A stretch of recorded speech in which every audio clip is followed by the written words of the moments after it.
Muy bien. Primero que nada, buenas tardes a todos mis compañeros. El día de hoy celebramos como cada viernes el seminario de la Unidad de Bioingeniería, que es un seminario permanente. Agradezco como siempre a todos los colaboradores, a los coordinadores de este seminario, a la doctora Catalina Soriano Correa, profesora de QFB, profesora distinguida aquí de Zaragoza, Linda Verónica, al profesor Enrique García Leal, por supuesto, al líder de esta unidad y el que ha promovido todo esto, el doctor Fausto Calderas García, también a la doctora Lupita del CIATEC, bueno, la doctora Guadalupe, y a todos los miembros de esta comunidad. Hoy tengo el gusto de presentar a un distinguido invitado, que es el doctor Alexander Pérez de la Luz. Su trabajo versa en el diseño molecular de híbridos, fármaco, arcilla para el mejoramiento de la solubilidad, estudio teórico y experimental. Estos desarrollos son muy interesantes porque involucran muchas cuestiones de dinámica molecular, muchas cuestiones de mecánica cuántica y sobre todo cosas que tienen que ver con nanocompuestos poliméricos, que son punto de partida para muchas investigaciones en materiales. Para presentarlo, le pido por favor a nuestra distinguida compañera Catalina Soriano Correa, la doctora Catalina Soriano Correa, que nos haga el favor de presentar a este invitado. Y bueno, bienvenidos a todos y buenas tardes. Doctora Catalina, sus órdenes. Sí, gracias. ¿Me escuchan?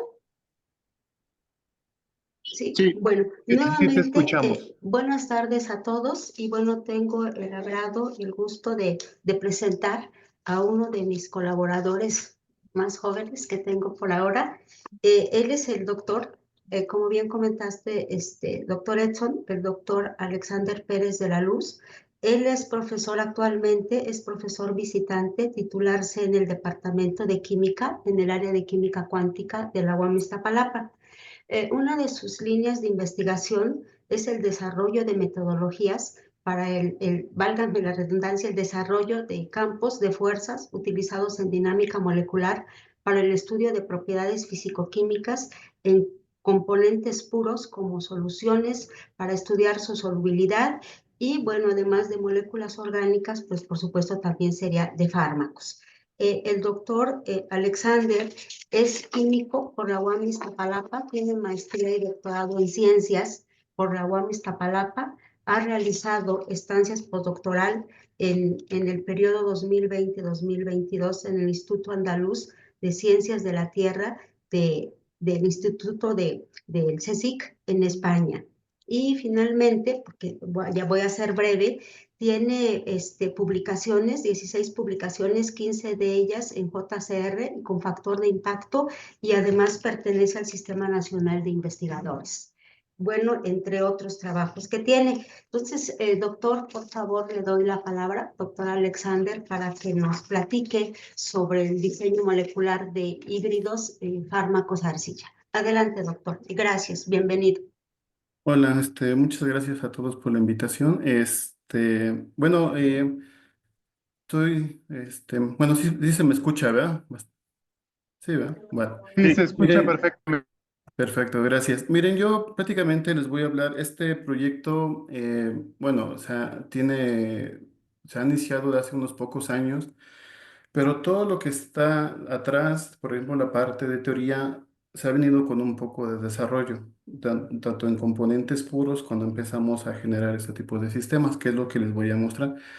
Por eso dice un poco en el título teórico experimental, porque vamos a ver cómo la parte de teoría nos ha permitido entender el comportamiento molecular de ciertos fármacos en arcillas. Miren, algo que he estado buscando para esta presentación es información un poco de qué tanto la gente consume. Inicialmente estaba buscando en el mundo, pero no pude encontrar ese tipo de información. De manera así muy rápida, encontré, por ejemplo, en las páginas de la Secretaría de Economía, es que una pequeña gráfica en cómo México ha invertido en la producción de fármacos. Obvio que si se producen es porque se consumen. Y si se dan cuenta, encontré una gráfica que va desde el 94 hasta el 2022. Y donde sí se pueden ver es que hay un salto en el 2020, que cuando fue la pandemia, ¿no? Entonces, desde la pandemia, bueno, ha ido venido creciendo, conforme crece la población también, pues crece el consumo de fármacos. Pero si se dan cuenta, en el 2020, pues hay un pequeño brinco grande. Y entonces es importante estudiar pues las consecuencias, ¿no? Que hay con este gran consumo de fármacos. Inicialmente, pues hay dos problemas, ¿no? Uno es que es la baja solubilidad de muchos o de la gran mayoría de los fármacos y que en muchos lugares del mundo estas concentraciones han pasado de nanogramos a microgramos.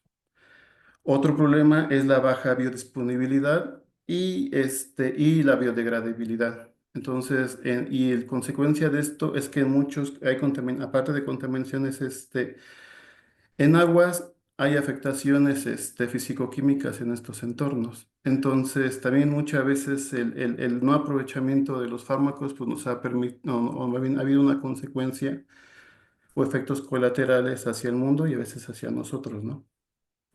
Miren, nosotros en este trabajo solamente bueno, en la vía de administración de medicamentos hay una gama, pero nosotros solamente en este proyecto nos estamos enfocando en uno, que es el oral, básicamente en tabletas, que ese es digamos, en el punto en el que nos vamos a dedicar. Como se pueden dar cuenta en esta lámina, hay otra gran variedades de formas de administrar los fármacos, ¿no? Pero solamente nos vamos a enfocar en una.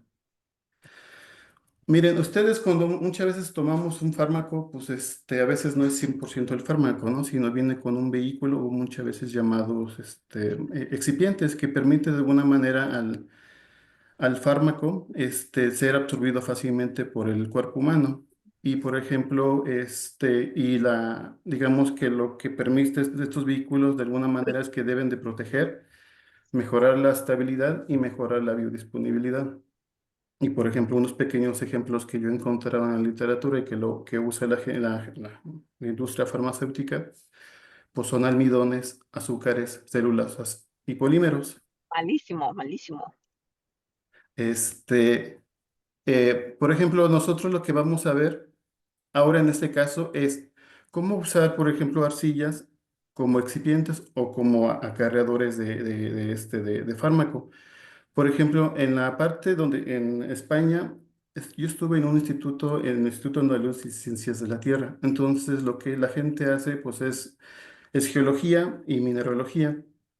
Y mucho de esta mineralogía, lo que ellos han encontrado o también han explorado, es cómo este tipo de arcillas se pueden estudiar para encapsular fármacos. Por ejemplo, mucho de lo que la gente le interesa es estudiar el comportamiento de estas arcillas para atrapar fármacos, pero principalmente lo que se usa o lo que se trabaja es el ¿Ya espaciamiento. estás bien? Buenos días. ¿Cómo está, maestra? ¿Estoy bien? No. Ajá. Eh, Bueno, Creo que hay un más poco o de menos. ruido. Ya mejor que ayer. Este, Ay, que estabas bien mal, ¿verdad? Sí. Creo que están Ya voy a prendidos clase. los micrófonos, ¿no? Ya ¿tienes listo, clase, no? Ya listo para el examen. Bueno, Perdona, doctor. ustedes me dicen cuando puedo continuar. Sí, adelante, adelante, adelante. Sí, ya apagaron el micrófono. Ah, ok, muchas gracias. No, o sea, aquí lo importante de las arcillas es que de alguna manera se pueden utilizar como encapsuladores de fármacos. Esto se puede ayudar en el espaciamiento basal. Y por ejemplo, en la naturaleza hay muchos arcillas, pero cuando se habla mucho para el encapsulamiento de fármacos, estas arcillas naturales son tratadas o modificadas de alguna manera para mejorar la absorción. Por ejemplo, aquí hay dos casos muy sencillos, ¿no? Que es la brucita y la monmoyonita, que por ejemplo pueden ser modificadas con otros metales, con otras relaciones, por ejemplo, magnesio, aluminio, o pueden ser zinc y hierro, ¿no? Depende mucho qué es lo que qué quiere estudiar y cuál sería el fin. En nuestro caso, lo que queremos es atrapar o romper. Por ejemplo, en los fármacos que nosotros estudiamos, la mayoría tienen una fase cristalina. Y esta fase cristalina, cuando uno las mete en agua, pues básicamente son muy poco solubles o prácticamente insolubles en agua. Entonces, ¿qué es lo que queremos hacer? Es romper la fase cristalina, pero ¿cómo lo hacemos? Pues intercalarlas en arcillas. Básicamente lo que se quiere hacer es meterlas para que estas, en vez de ser fase cristalina, estén en una fase amorfa. Y después, cuando estas se liberen, esta liberación será controlada o sea regulada. Pero muchas veces, por ejemplo, aquí lo que estamos, en nuestro caso, estamos estudiando o trabajando con una arcilla que se llama murmullonita. Lo que permite es trabajar con fármacos de neutros o sean sales. Si son sales, se hace intercambio catiónico. Y si son neutras, se hace una dispersión de sólidos. Básicamente, ¿por qué queremos hacer esto? Yo cuando empecé a colaborar con la doctora Catalina y Linda, lo que ellos me decían es que muchas veces de los fármacos hay un problema, que el umbral de dosis terapéutico a veces está muy cercano a la dosis, al umbral de dosis toxicológico. Entonces, ¿qué es lo que se quiere? Que estos umbrales cada vez estén más separados. Entonces, la idea de este tipo de proyectos es intentar hacer que ese umbral sea más grande, como a través de que esta dosificación de fármacos sea de manera controlada o la liberación sea prolongada, que muchas veces también le llaman así. Miren, aquí ya viene un poco aquí viene un poco de lo que he hecho. Básicamente, para el desarrollo de estos complejos fármacos arcilla hemos trabajado en dos direcciones. La parte, en teoría, la parte de dinámica molecular y la parte de estructura electrónica. Y con ello nos ha ayudado a entender el comportamiento molecular de estos fármacos, y con ello hemos como que priorizado qué fármacos o cómo atacar el problema para la parte experimental. Miren, algo que quiero resaltar es que dinámica molecular es una metodología más o menos desarrollada como alrededor de los años 50, 60, pero en México, por ejemplo, si uno busca en estas buscadores, por ejemplo, el Web of Science, y ustedes buscan con palabras, con esas famosas keywords, dinámica molecular y México, se van a dar cuenta que desde los 84, cuando apareció el primer trabajo de un mexicano, hasta el año pasado, estos trabajos o el apoyo de estas herramientas computacionales han venido siendo de una gran ayuda en cuanto a la parte tanto en teórica como la combinación teórico-experimental. Y, por ejemplo, voy a hablar un poquito sobre qué es dinámica molecular.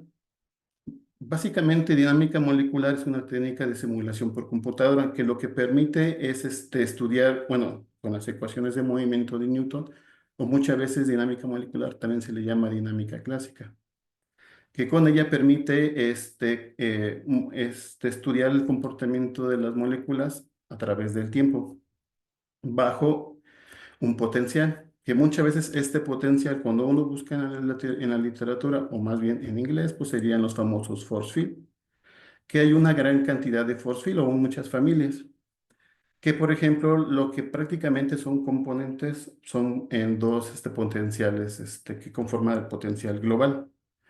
Son las interacciones intramoleculares que te describen de alguna manera el comportamiento de la molécula, y las interacciones intermoleculares, que en este caso son compuestas por esencialmente dos, que es potencial de Lennard-Jones y de Coulomb.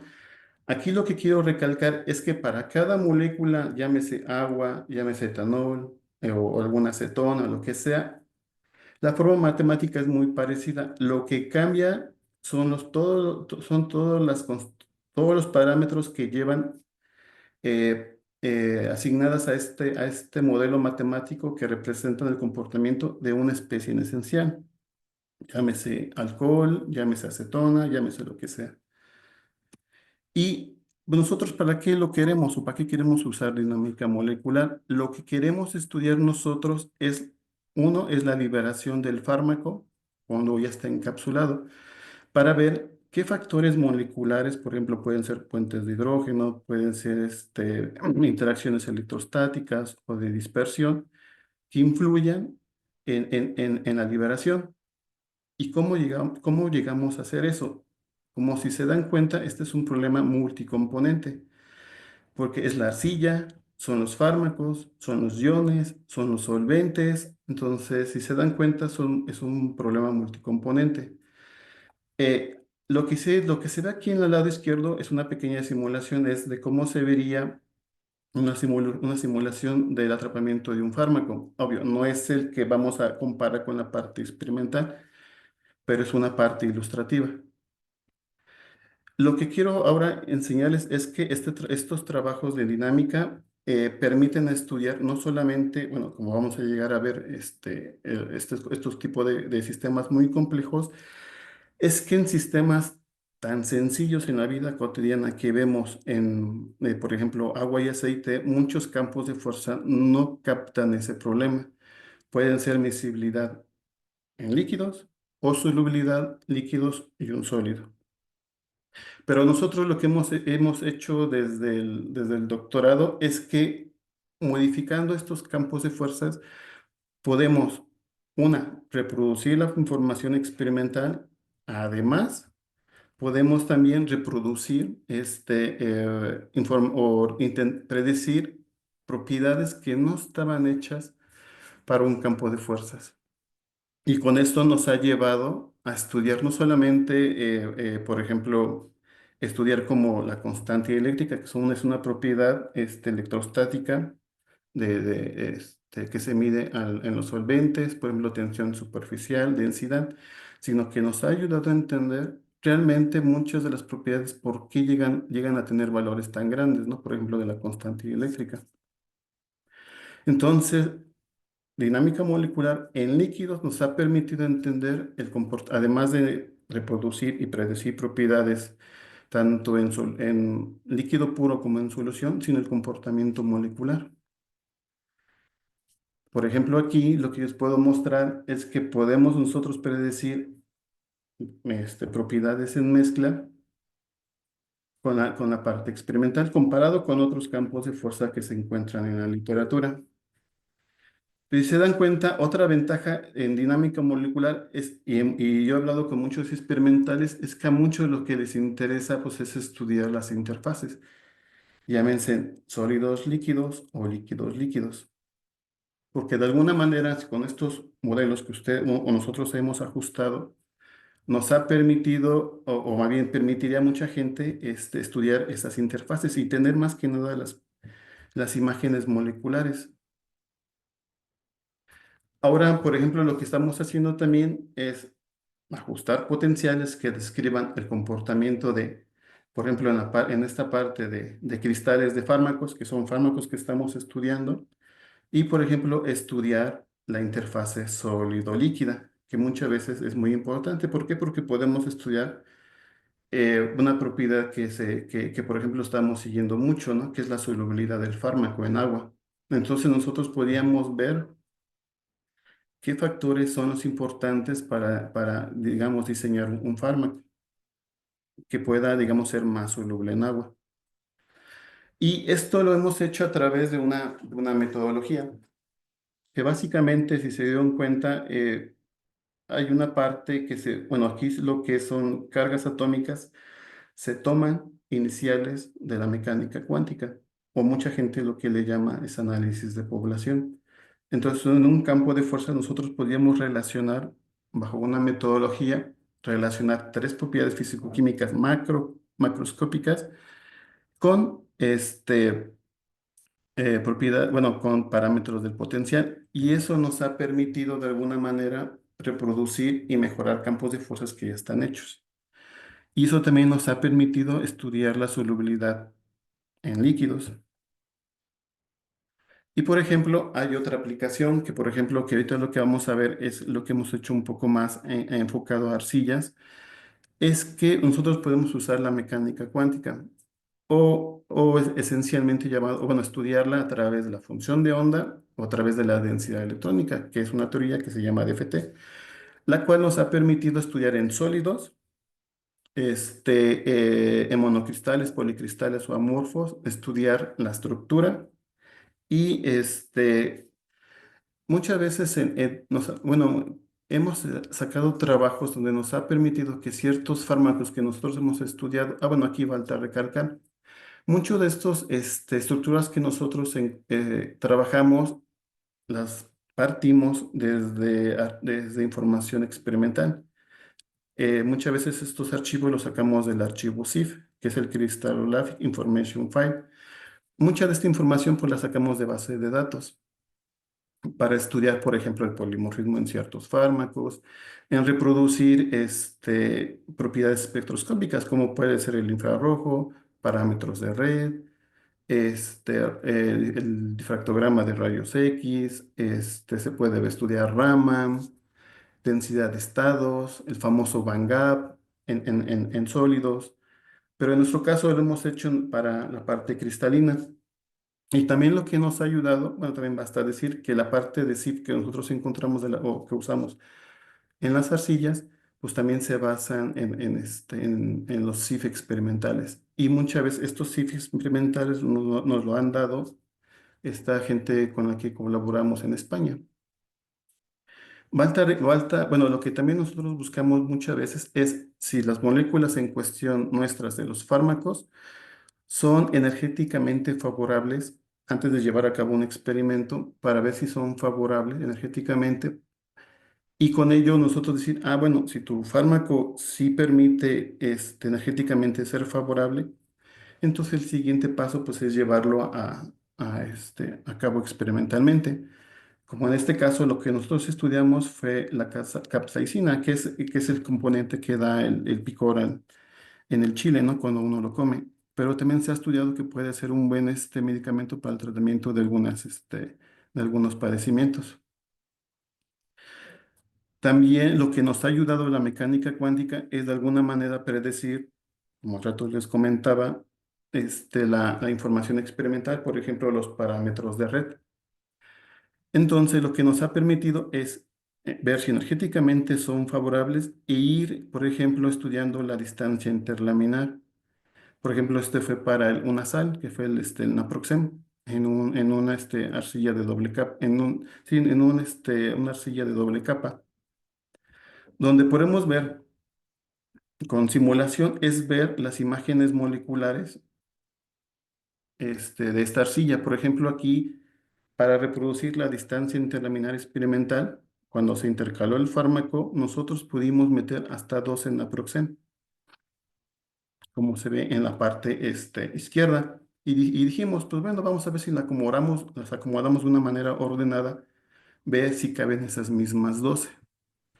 Y que vimos que pues también caben las mismas 12. Pero digamos lo que te predice la simulación es la que del lado izquierdo. Miren, ahorita en qué estamos. Si se dan cuenta, un poquito platicado, obvio, vienen muchas ecuaciones, muchos programas, pero nos ha permitido en el trabajo actual trabajar sobre enfermedades olvidadas, que muchas veces son o tropicales, ¿no? En este caso, por ejemplo, con la doctora Catarina estamos trabajando sobre la enfermedad de Chagas. Por ejemplo, la Organización Panamericana de la Salud y la Organización Mundial de la Salud, ellos dicen que este tipo de enfermedades son las que pues, hay muy pocos fármacos para el tratamiento, además de que estos muchos llegan a ser muy tóxicos. Entonces, pues digamos que bueno, yo cuando llegué conocí a Catalina en España, pues me interesó mucho este tipo de trabajos y pues sí, decidimos entrarle. Y lo que les voy a mostrar ahorita es lo que hemos llevado un poco hasta ahorita. Por ejemplo, la enfermedad de Chagas, pues es una enfermedad inflamatoria causada por un parásito, ¿no?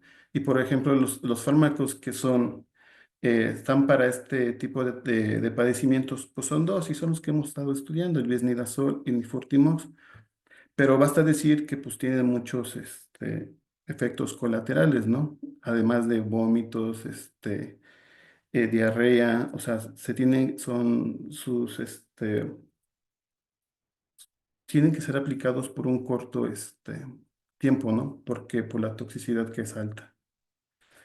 Y nosotros hemos usado una arcilla que se llama VHS. Este tipo de arcilla es una monmorionita. y esta moñita ha sido modificada para ser utilizado en el grado farmacéutico. Algo que nosotros hemos visto y se puede estudiar con rayos X cuando uno hace la intercalación es ver si, si la distancia interlaminar en el plano 001 se empieza a ensanchar. Si se dan cuenta, el negro, digamos, es la arcilla sin ensanchar en el plano 001. Y si ustedes se dan cuenta, cuando uno intercala esta distancia interlaminar, se hace más grande. ¿Qué significa? Que hay fármaco que ha entrado y está depositado en las interláminas. Y si se dan cuenta, eso es una buena, pues una buena, ¿cómo decirlo? Pues un resultado muy bueno. ¿Por qué? Porque se ha metido. Entonces nosotros hemos visto que pues, no se mete ya en la fase, sino que ya rompimos la fase cristalina. Pasa lo mismo con una arcilla tradicional que es comercial. Vimos que, por ejemplo, también se llega a meter con un fármaco que es el nifurtimox, pero caso contrario con el desnidazol. Entonces, hemos ido estudiando que a veces también la estructura de la arcilla juega un papel muy importante porque son distintas estas dos arcillas. Son distintas solamente en que en un silicio lo cambiaron por un aluminio, pero eso permitió a la farmacéutica atrapar a nifurtimox. Entonces hemos visto que de alguna manera qué fármacos o qué grupos funcionales compongan a tu fármaco es esencial para ir escogiendo a tu arcilla. Y por ejemplo, aquí lo que les enseño son microscopías electrónicas, donde hemos visto que realmente en el lado izquierdo es el fármaco realmente que se encapsuló. Y el lado izquierdo es el que parcialmente se encapsuló, pero si se dan cuenta en la superficie, pues siguen habiendo cristales de fármaco. Pero entonces esto nos ha permitido de alguna manera ir viendo hacia qué camino o ver si necesariamente se tiene que modificar esa arcilla o agarrar otras arcillas. Y ahora en lo que estamos actualmente, por ejemplo, es ahora que ya tenemos estos fármacos encapsulados, pues es estudiarlo, la liberación. Lo que, bueno, estamos ahorita en proceso, pues de la liberación con HPLC. Y bueno, ya cuando tengamos esta información, pues yo creo que les podré dar más detalles. Obvio, se ha hecho una caracterización completa, se ha hecho infrarrojos, se ha hecho análisis termogravimétrico, este, UV de sólidos, se ha hecho EDS, entonces se ha hecho una caracterización completa. Y hemos visto que realmente, o sea, este tipo de arcillas que se usan o se empiezan a usar de grado farmacéutico, pues son muy importantes y pueden ser buenos candidatos para generar nuevos medicamentos que inicialmente son agresivos, pues esa podemos hacer lo que sea menos agresivo. Miren, algo que estamos trabajando también actualmente son en otros dos campos, ¿no? Unas son las sulfamidas, que son bacteriostáticos, y otras que son medicamentos, por ejemplo, la metformina para el tratamiento de la diabetes. Bueno, esto es el grupo de lo que estamos trabajando, además como de un comodín, que es el naproxen. Esencialmente, las sulfamidas, pues se usan para matar bacterias, pero el problema es que suelen ser tóxicos. Muchos de ellos pues cristalizan en los riñones o en el hígado y por ejemplo la metformina, pues una de las consecuencias es que puede haber pérdida de peso, hipoglucemia y acidosis láctica. Y bueno, estos fármacos pues son solubles en otros solventes, pero pues bueno, no vamos a tomar alcohol con fármacos, ¿no? Y por ejemplo, algo que a nosotros me ha interesado mucho y he estado revisando, por ejemplo, en la Federación Internacional de la Diabetes, es el por qué, bueno, es cómo desde el año 2000 ha ido creciendo la gente que tiene este padecimiento, por ejemplo, de la diabetes. Cómo pasamos de los 2.251 millones globales hasta los 537 millones hasta el año 2021. Por ejemplo, también los invito a que revisen la página de la Federación Internacional de la Diabetes y tiene unos estudios muy, muy hermosos de estos problemas, ¿no? Y como también ahora he entrado otra variable, que por ejemplo fue el COVID en el 2020. Por ejemplo, bueno, basta decirles también que, por ejemplo, esta federación también ha hecho predicciones, ¿no? Desde el 2025 hasta el 2045, ¿no? Que 2045 seríamos aproximadamente 783 millones de personas con este padecimiento. Y bueno, algo que basta decir, pues básicamente la diabetes pues, es una enfermedad crónico-degenerativa, ¿no? Que existen dos. Nosotros nos estamos enfocando en la dos, que es la diabetes de adulto, que es la incapacidad del cuerpo de secretar insulina. Entonces, lo que hace la diabetes, perdón, los fármacos, pues, es regular esa secreción. Pero como lo hemos visto, pues también hay un problema de cuando la gente muchas veces abusa, ¿no? Con esto ¿cómo le llaman a esto? La resistencia, ¿no? A los fármacos. Y por ejemplo, en esta misma página o esta misma federación saca que, por ejemplo, México, nosotros estamos en el lugar 7, ¿no? En el 2022. Pero, por ejemplo, ellos perdón, en el 21. Pero ellos hacen un pronóstico que en el 2045, pues bueno, vamos a bajar un lugar, pero bueno, aún así seríamos 21 millones de personas con este padecimiento, ¿no? Y bueno, algo que quiero recalcar un poquito, es un poquito nada más, es que con dinámica molecular, para estudiar esta liberación de manera, con simulación, necesitamos que nuestros campos de fuerzas pues, reproduzcan, además de la estructura, reproduzcan ciertas propiedades físico-químicas, que por ejemplo pueden ser la densidad, la solubilidad en agua, solubilidad en otros fármacos y el famoso coeficiente de reparto, que de hecho llevamos muy avanzado. A ver si para otra ocasión que me inviten, pues podemos hablar esencialmente solo sobre dinámica, ¿no? Y algo que también les quiero platicar un poco mm, rápido es que además de la monmoyonita que estamos hablando, vamos a empezar a trabajar con otras arcillas que también que actualmente se empiezan a utilizar mucho en el área farmacéutica, que es la laponita y los hidróxidos de doble capa. Basta decir que estas arcillas pues, son totalmente sintéticas. Esta excepción de la monmoyonita, que es natural, es muy barata y esta, pues muchas veces lo que ha hecho muchas empresas es modificarlas un poquito para que puedan absorber mejor fármacos o esencialmente también se han ocupado para la piel. Bueno, también vamos a empezar a utilizar otras arcillas, como por ejemplo lo que es la caulinita y la aluisita, ¿no?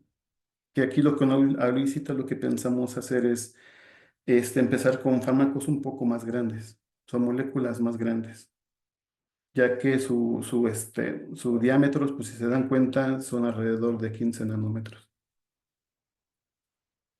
Y esencialmente, pues también lo que queremos hacer, pues es no solamente buscar nuevos complejos fármaco-arcilla para enfermedades como el Chagas, sino que buscar o meternos en otros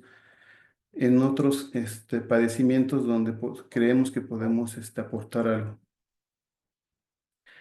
Y bueno, sé que a lo mejor ahí fue un poquito rápida, pero también quiero agradecer a muchos bueno, alumnos que me han ayudado a llevar a cabo este trabajo, a colaboradores. Por ejemplo, también agradecer al Instituto Andaluz de Ciencias de la Tierra, a la SECTEI, al CONACYT por varios apoyos que nos han dado. Por ejemplo, también agradecer a los laboratorios divisionales de rayos X, de microscopía de la UAM y esencialmente pues también dar agradecimiento a la UAM que me ha permitido llevar a cabo este proyecto en el departamento.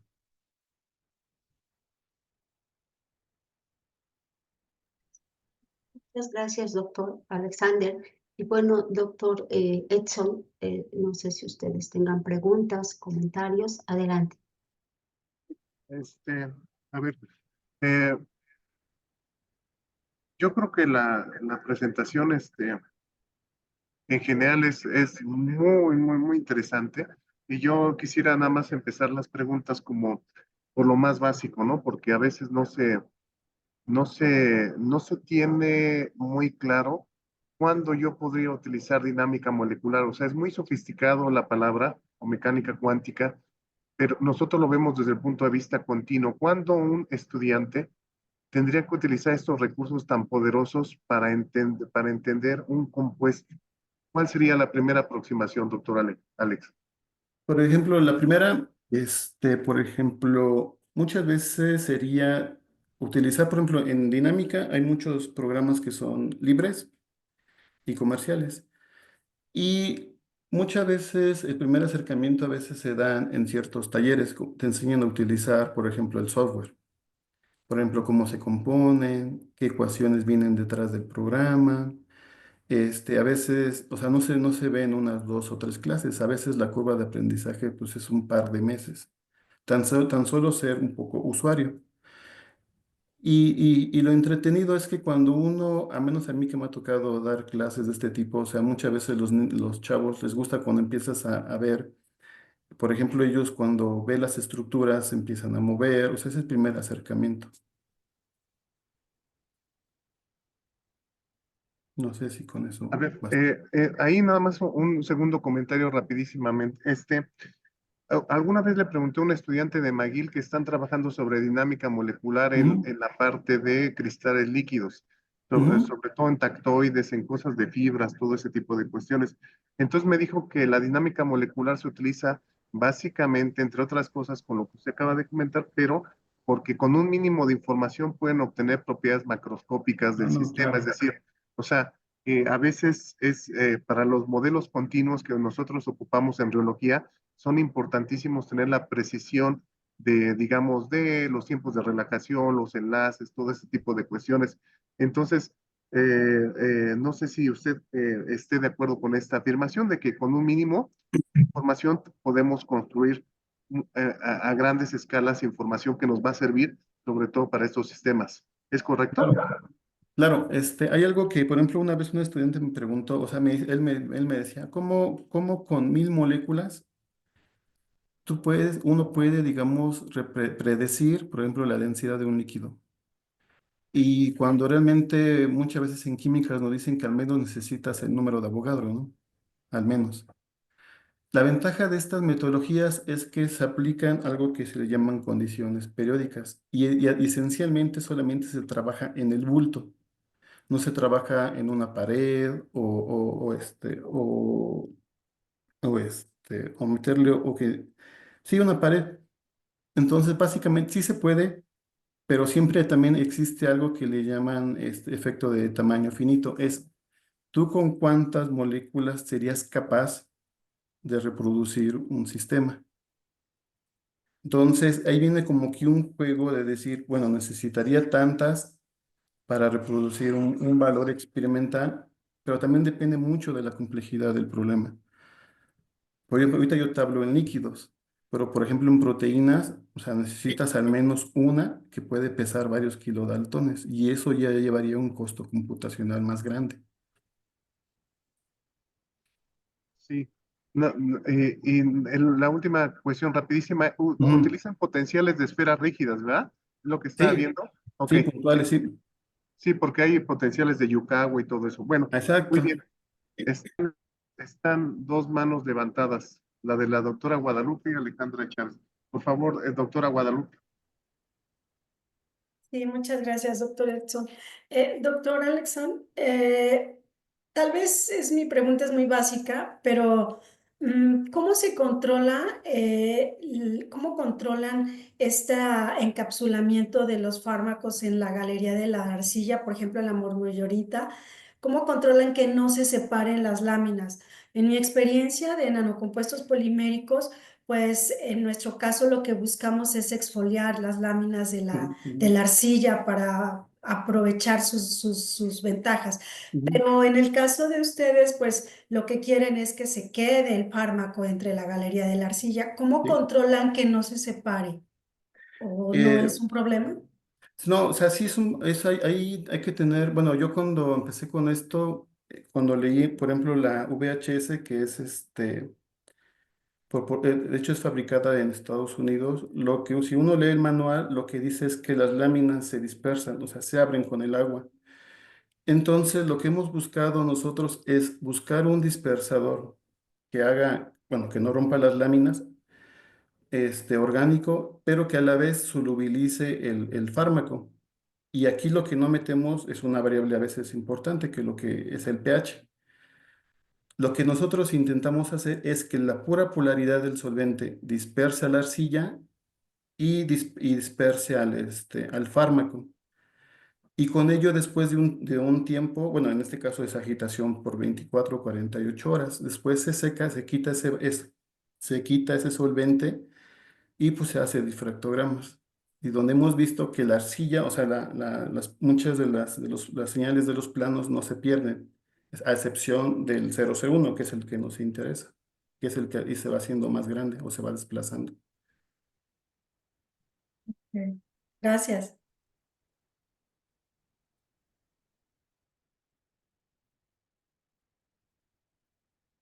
Perdón, adelante, doctora Alejandra Chávez. Buenas tardes. Hola, buenas tardes. ¿Me escuchan bien? Sí, sí, sí. Perfectamente bien. Ay, ok, muchas gracias por la presentación, doctor. Yo tengo una pregunta, digamos, Ujú, como enfocada a que no soy QFB, soy ingeniera química. Entonces, cuando ustedes hablan de arcillas, ¿se refiere a que van a formar ya físicamente, digamos, como en ¿cómo se llama? En la administración del fármaco, una tableta de arcilla o a qué se refieren exactamente? Porque sí he escuchado mucho esto de pues fármacos sostenidos en arcilla, ¿no? Bueno, es lo que yo entiendo. ujú. Bueno, aquí si hablamos de como tipo en el mundo nano, lo que hemos visto, digamos, es una pequeña representación, pero yo lo que he hablado con la gente, digamos, QFBs o gente que se dedica un poquito más a esto, es que, o sea, cuando uno tiene la arcilla, en promedio, pues se tiene encapsulado y puedes generar el famoso tableta. Aquí el único problema que hemos tenido, y eso es lo que ahorita otros colegas están ayudando, es que es como medir la concentración de fármaco que está en la arcilla. Entonces, ese es otro problema que hemos encontrado, ¿no? Que cómo medir y cómo controlar la concentración. Y entonces, bueno, ya me surgió otra duda. Sí. Si sí, o sea, si sí sería, porque si sí sería sostener el fármaco en la arcilla, Ujú. ¿por qué sería un problema no hacerlo con las tabletas de biopolímeros que están actualmente, o con las cápsulas más bien? Ah, no, claro. Aquí, por ejemplo, la arcilla, lo que se busca es que ese tipo de arcillas no son reactivas con nada. Bueno, igual habrá polímeros que no sean reactivos. Pero aquí lo que hace es que, de alguna manera, al ser encapsulados, estamos rompiendo o se está rompiendo la red cristalina. Entonces, de alguna manera, lo que o sea, visto y muchos trabajos se ha visto es que la liberación es mejor. Porque de alguna manera ya no tienes al cristal, lo tienes encapsulado de una manera amorfa. Entonces, cuando lo sacas, como por ejemplo HPLC, la liberación es mejor que con un fármaco tradicional. Ah, ok, ok, vale. Bueno, tengo otra pregunta, Sí, pero sí, pues sí, igual le adelante. doy la oportunidad no sé si haya más manos. Bueno, rápidamente, es que Adelante. siempre he querido hacer esta pregunta porque he asistido como a muchas conferencias de colegas, bueno, no son colegas, ¿verdad? QFBs. Yo Ujú, tengo una especialidad en química farmacéutica, pero siempre me surgió la duda de por qué hay tantos grupos trabajando en la enfermedad de Chagas y bueno, quería saber su opinión, o sea, usted que está justamente trabajando en esta enfermedad, o sea, a ver, para formular bien mi pregunta, si yo fuera el CONACYT y le preguntara a usted por qué trabajar en la enfermedad de Chagas y por qué hay tantos grupos trabajando en ella, ujú. ¿cómo, o sea, cómo se justificaría, vaya? Ya. Sí, bueno, es verdad. Yo he visto un montón de artículos que hablan sobre tanto experimentales, teóricos no tanto, ¿eh? Fíjate que no he encontrado tantos teóricos, pero sí, sí, o sea, si tú ves la parte experimental, pero yo creo que todo el mundo busca, digamos, una forma bueno, de hecho es un padecimiento que empieza a surgir ya con esto del calentamiento global. Yo hablaba una vez con la doctora Catalina y me decía que ya ha habido casos, bueno, hay casos en México de la enfermedad de Chagas, ¿no? Entonces yo creo que el por qué mucha gente estudia es porque de alguna manera intentan encontrar al mejor candidato que te permita bajar todos esos efectos colaterales. Es verdad, no me he puesto a estudiar todos los papers, pero yo creo que hay cosas buenas que han ido aportando. Ah, ok, muchas gracias. Ujú. No quería sonar como que juzgar su trabajo, solamente es una duda que No, no, no, siempre me... no, no, no, Y vi la no. oportunidad de preguntarla. No, Pues y si muchas te das gracias, cuenta, doctor. hay un montón de enfermedades olvidadas y yo creo, y yo estoy muy convencido, bueno, nosotros de que vamos a entrarle a todas ellas, ¿no? Sí, sí, claro. Pues mucho éxito y gracias. No, no, muchas gracias. Muchas gracias a la doctora Alejandra Chávez Riveros. El doctor Enrique García Leal, por favor, tiene la palabra. Buenas tardes, maestro. Buenas tardes, doctor Alex. Me Sí, surgió una pregunta y es, en cuanto a usted, si le entendí bien, me indica que se encapsula de forma amorfa el fármaco dentro de la arcilla, sí. pero ¿qué efecto tendría sobre el coeficiente de partición del fármaco? O sea, ¿qué tan fácil sería liberarse o si en verdad va a tener perturbaciones en su sistema de reparto del Ujú. fármaco en el sistema? Bueno, con esta tabla que yo que ponía en dinámica es que nosotros primero vamos a estudiar el fármaco, porque hasta donde yo entiendo, el coeficiente de reparto se estudia, o sea, el fármaco puro en agua como en octanol. Ujú. Entonces, yo no he encontrado estudios que lo hagan ya con medicamento así como tal. O sea, yo siempre lo he encontrado con fármaco puro. O sea, Ah, sí, sí, sí, es que dime. mi duda iba a eso. O sea, ¿qué tanta proporción de arcilla debe de poner usted como soporte en el fármaco para que pueda ser consumido por por una persona o hasta por un animal si es que también el fármaco va hacia la parte veterinaria? ¿Cómo se distribuiría y cómo sería su eliminación del sistema vivo? Claro. Bueno, mira, esa es una muy buena pregunta. Algo que nosotros no hemos, o sea, y estamos en esto es cómo controlar la concentración de fármaco. O sea, ver primero realmente si podemos controlar esa variable y ver si después hacer los estudios. Por ejemplo, Catalina, no, no, la doctora Catalina me comentaba que tiene un colega que puede hacer probarlos en ciertos modelos de virus, ¿no? In vitro. Y la otra pregunta es, pues no sé, o sea, en la siguiente es cómo el cuerpo lo desecha, ahí sí para que veas, no sé exactamente qué responderte ahí, ¿no? Sí, es que bueno, ya ve que hoy en día tenemos el problema de los microplásticos, ¿no? Y como bien Claro. comentaba la doctora Guadalupe Sánchez, pues muchas veces nosotros funcionalizamos estos polímeros con arcillas para mejorar la estabilidad. Entonces, Ujú, ujú, no sé, a mí se me estaba ocurriendo ahorita, a lo mejor estoy mal, un hidrogel derivado de alguna cactácea o algo, ujú. modificarla con la arcilla y a lo mejor eso le daba un mejor vehículo y una mejor interacción con el sistema fisiológico, ¿no? Pero Claro, por claro. eso No, le no, preguntaba, sí. no, totalmente de acuerdo. O sea, de hecho, hay trabajos donde empiezan a funcionalizar a las arcillas para que se absorban más fármaco. Entonces, pues, o sea, ahí hay mucha gente que trabaja en ese tipo de cosas, ¿no? O sea, es un campo muy abierto todavía. Sí, vale. Muchas gracias, doctor. No, no, no, ¿de qué? Muchas gracias, doctor Enrique García Leal. La doctora Linda Verónica, adelante, por favor. Buenas tardes. Hola, buenas tardes. En realidad, yo nada más participo no más que duda es para contestarle a la doctora Ale y una parte al doctor Enrique, porque, bueno, a la doctora Ale, yo también trabajo con Chagas y, pues, el principal motivo es porque la enfermedad de Chagas es una de las principales parasitosis que existen en América Latina. México tiene más de 1 millón de personas infectadas. Es una enfermedad que hasta la fecha no tiene una cura por completo y que los fármacos que existen son muy tóxicos. Entonces, por eso se ha hecho un gran campo de estudio, porque no se ha encontrado desde los años, me parece, 50, una cura real para esta enfermedad. Y la FDA ha estado pues prohibiendo los medicamentos, pero como no encuentran otros, los vuelven a dar de alta. Apenas en 2017 volvieron a aprobar el Nifurtimox, pero solo para niños. El Mesnidazol igual solo para niños fue me parece que 2021. Y no hay más que esos dos fármacos y esos dos no están a la venta precisamente por la toxicidad. Entonces solo los pueden conseguir por vía de estas organizaciones de salud y la OMS, ¿no?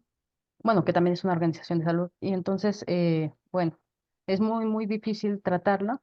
Y precisamente cuando no hay alternativas, se han buscado muchos fármacos, pero ninguno pasa las pruebas por las altas toxicidades que se requieren para matar al parásito, que evidentemente terminan afectando al humano. Entonces, lo que se hace o una alternativa es buscar pues por lo menos disminuir la toxicidad de los que ya existen. Y una de las alternativas que mostraba el doctor Alexander es que, pues buscando una nueva forma farmacéutica, pero aquí, como decía el doctor Enrique, como el doctor Alexander es químico, me parece químico puro, ¿verdad, doctor? Sí, Justo las pruebas, por ejemplo, de farmacocinéticas o algunas pruebas del área de farmacia pues tendrían que trabajarse en colaboración con alguien que se dedique a la farmacia pura. Entonces, o que por lo menos haga experimentos de ese estilo, en tanto farmacocinética, que en este caso sería para saber también lo que preguntaba la doctora Alejandra, qué tanto se puede liberar o por qué es mejor que una tableta. En sí, pues son muchas pruebas que se le tendrían que hacer para el estudio, pero bueno. Solamente quería hacer mi comentario. Muchas gracias. Muchas gracias, doctora Linda. Tiene la mano levantada la doctora Catalina Soriano. Por favor, adelante, Sí, líder gracias. de aquí, de la unidad. Adelante. Gracias, seré muy rápida porque ya creo que el tiempo estamos sobre la una. Bueno, nada más aquí, doctor Alex, una cuestión, bueno, nos ha hablado del aspecto farmacológico, pero también las arcillas tienen un campo de aplicación muy alto en cuanto a precisamente de la absorción de fármacos en el aspecto de contaminación. ¿Qué nos podría decir al respecto? oh, ya. Bueno, por ejemplo, si se dan cuenta, así como podemos encapsular fármacos, hay gente, bueno, he visto un par de estudios, es que también empiezan a ocupar las arcillas para limpiar las aguas, ¿no? Las aguas residuales. De ahí, pues, por ejemplo, no sé muchos detalles, pero sé que también se empiezan a usar para ese tipo de cosas, en vez de usar, por ejemplo, reactores biológicos, ¿no? Claro que ahí también se abre un campo muy grande, precisamente con estos estudios de Ujú. conocer la absorción de las arcillas, pues también como una especie de absorbente para ir limpiando aguas o los Claro. campos que, pues al final de cuentas, después del uso indiscriminado, sobre todo después de la pandemia, realmente muchísimos fármacos se fueron a las aguas. Ajá, aguas residuales, aguas inclusive de riego, y eso también es un problema muy grande de salud y sobre todo, pues que al final de cuentas llegan a nosotros por la alimentación pues de los animales, ¿no? Vacas, entre otros. Muchísimas gracias. Por mi parte sería todo. No sé si alguien tenga más dudas, preguntas, comentarios.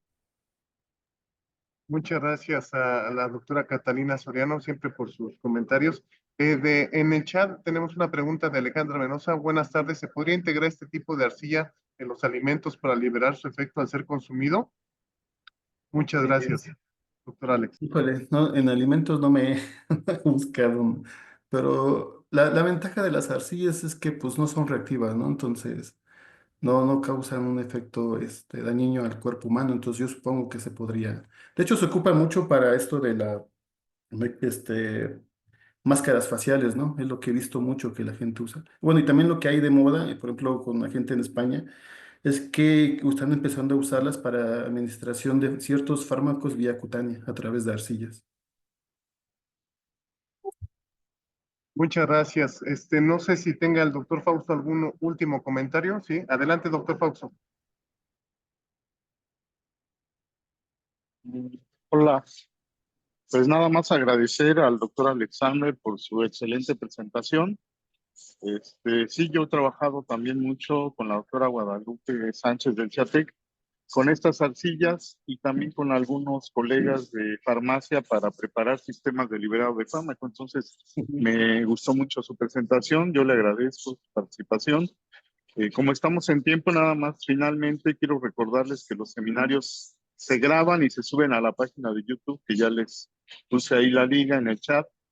Y les recuerdo la invitación para el lunes, que tenemos la presentación del libro de la unidad, principalmente el jefe de la unidad, que es el doctor Edson Emilio Herrera Valencia. Entonces, a nombre de él, los invito a que nos acompañen el lunes a las 2 de la tarde en la Feria del Libro, en el Salón Filomeno Mata. Van a estar varios integrantes de la unidad, entre ellos la doctora Catalina Soriano Correa. Y pues los esperamos ahí y también los esperamos. Recuerden que todos los viernes al mediodía tenemos el seminario, siempre la misma liga, la misma clave. Y pues los dejo para que se despida el doctor Edson y gracias por su atención. Pues a mí no me resta más que darles una felicitación al doctor Alex por su excelente plática. Pues agradecerles a todos su gentileza por estar en estos seminarios y no me queda más que desearles que tengan un excelente día, que todo esté bien.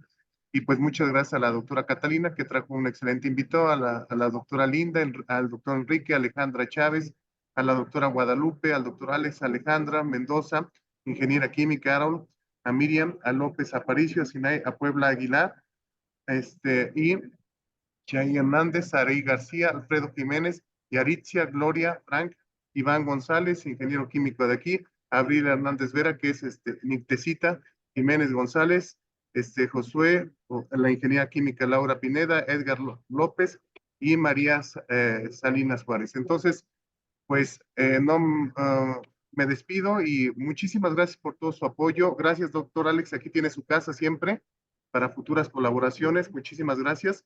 Y arriba la UAM, que por ahí yo también sufrí, ahí cuando estaba estudiando matemáticas y con el doctor García Colín en caminé muchas veces por ahí. Bueno, hasta luego. Que tengan buena tarde y arriba el Chagas. Bueno, no arriba, pero luchemos contra el Chagas. Eso Gracias. sí, vamos a ser los cazadores de Chagas. Ya nos uniremos la próxima semana con la doctora Carolina que nos presenta, ¿no? Exactamente. Buenas tardes a todos. Gracias. Chao. Buenas Gracias, tardes hasta a luego. todos. Adiós. Hasta luego. Hasta luego. Bye. Hasta luego.